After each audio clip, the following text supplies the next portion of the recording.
Hello বন্ধুরা, আজ আমরা বেরিয়েছি মহাদেবের দশম জ্যোতির্লিঙ্গ ত্রিম্বকেশ্বর দর্শনের উদ্দেশ্যে। আমাদের ট্রেন গীতাঞ্জলি এক্সপ্রেস, যেটা দুপুর 1:40 হাওড়া থেকে ছেড়ে পরের দিন বিকেল 5:07 নাসিক রোড পৌঁছবে। স্টেশন থেকে বাইরে বেরিয়ে প্রথমে অটো ধরে আমাদের বাস স্ট্যান্ড পৌঁছতে হবে। সেখান থেকে ত্রিম্বকেশ্বর মন্দির যাওয়ার জন্য প্রচুর বাস ছাড়ে। আমাদের পৌঁছতে সন্ধে হয়ে গিয়েছিল, তাই আমরা সেখান থেকে একটি শেয়ারিং অটো করে পার হেড 150 টাকা ভাড়া দিয়ে গজানন মহারাজ আশ্রমের কাছে গিয়ে পৌঁছলাম।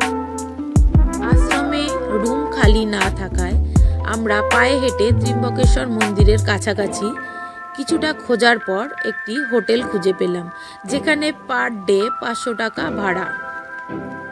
এক রাত থাকার জন্য রুমটা ভালোই ছিল। বাইরে শুরু হয়েছিল প্রচণ্ড বৃষ্টি আর তেমন ঠান্ডা। তারপরের দিন ভোর 6টার সময় উঠে আমরা স্নান সেরে বেরিয়ে গিয়েছিলাম মন্দিরের উদ্দেশ্যে।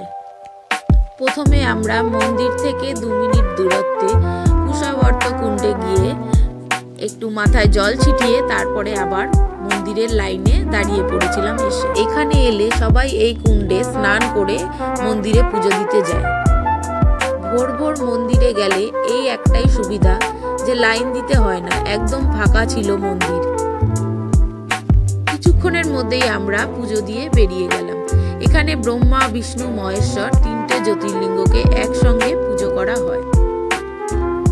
এখানে মন্দিরের গর্ভগৃহের ভিতরে জল ঢালার কোনো ব্যবস্থা নেই, শুধু দর্শন করে বাইরে বেরিয়ে আসতে হয় এবং বাইরে একটি জ্যোতির্লিঙ্গ করা আছে, সেখানে জল ঢালতে দেওয়া হয়। তারপরে একটি অটো ভাড়া করে আমরা সাইট সিনের উদ্দেশ্যে রওনা দিলাম। সেখান থেকে আমাদের একবারে নাসিক স্টেশনে পৌঁছে দেওয়া হবে।